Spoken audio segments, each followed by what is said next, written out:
It is April, foolish as always. It was raining at night and is still cool during the day, yet the forest can feel that spring is here. It is April. In 1905, on the 11th day of this month, one of the greatest Hungarian poets, Attila József, was born. We have been celebrating Hungarian poetry on his birthday since 1964. It is April, and we roam the forest while reciting poems through the Dugonics forest near Ásotthalom to greet the spring that is waking from its winter sleep with a walk and a poem, and to remember Attila József as well as to pay tribute to other masters of words.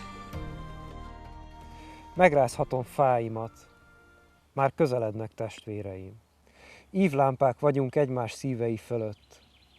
A kicsi madarakat látod-e vállainkon?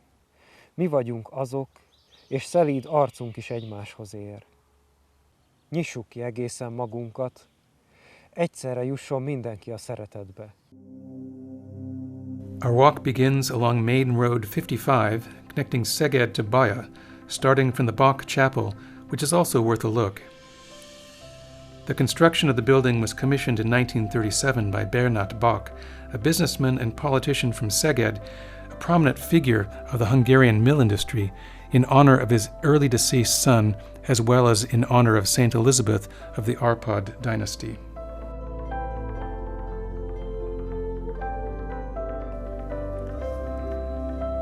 The forest surrounding the chapel was not given by nature, it was planted by people, on the one hand against the sand, on the other hand to satisfy the needs of Szeged, which had been liberated from the Turks and had started to develop.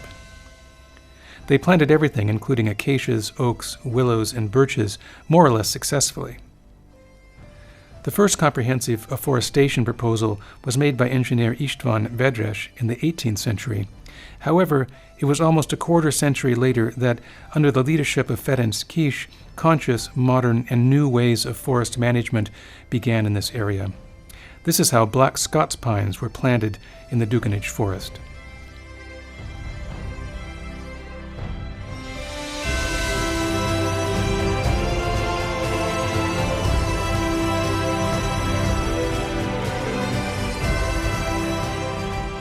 A fekete fenyő az a mediterrán régióból, a földközi tengermedencéjéből való, és azért tudott itt jól megkapaszkodni, mert itt is messzes a talaj, itt is tápanyagszegény talaj van, és kevés a csapadék, mint ugye ott. Tehát nagyon hasonlóak a körülmények, ezért itt meg tudott jól teremni. Az erdélyi fenyő az őshonos Magyarországon, tehát az előfordul, de itt tájidegen, mivel az Alföldön nem fordult elő az erdélyi fenyő az utóbbi pár ezer évben. The high pines are waiting for the spring day. In front of them, a sour cherry tree has already started blossoming. Behind it, there is a green barberry. This shrub is one of the edible wild plants. The extracts of its leaves and bark can be used for liver, heart, and also bile problems, but only under medical supervision. The fruit, which will ripen at the end of summer, is safely edible, especially effective in the case of lack of appetite.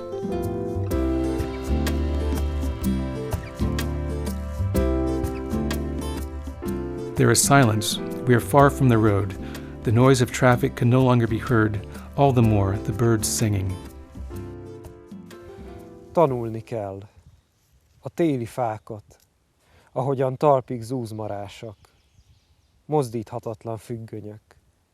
Meg kell tanulni azt a sávot, hol a kristály már füstölög, és ködbe úszik át a fa, akár a test emlékezetbe. És a folyót a fák mögött, vadkacsa néma szárnyait, s a vakfehér kék éjszakát, amelyben csukjás tárgyak állnak. Meg kell tanulni itt a fák kimondhatatlan tetteit.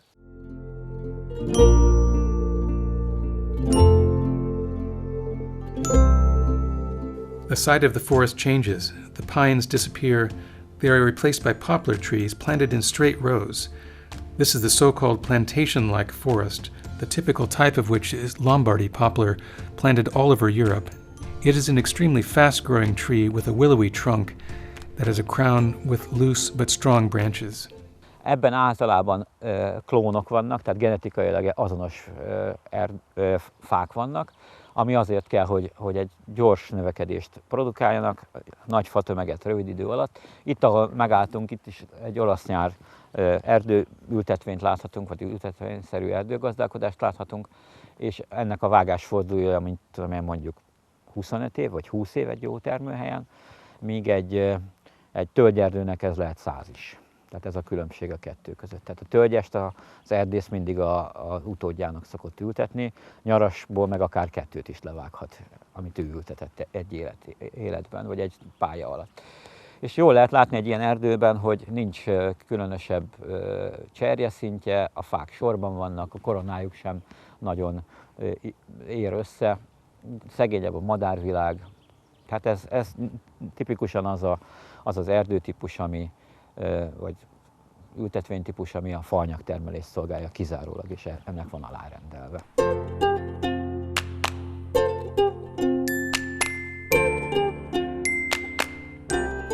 In spring, the forest opens up, the light shines on the ground, which becomes full of flowers blossoming.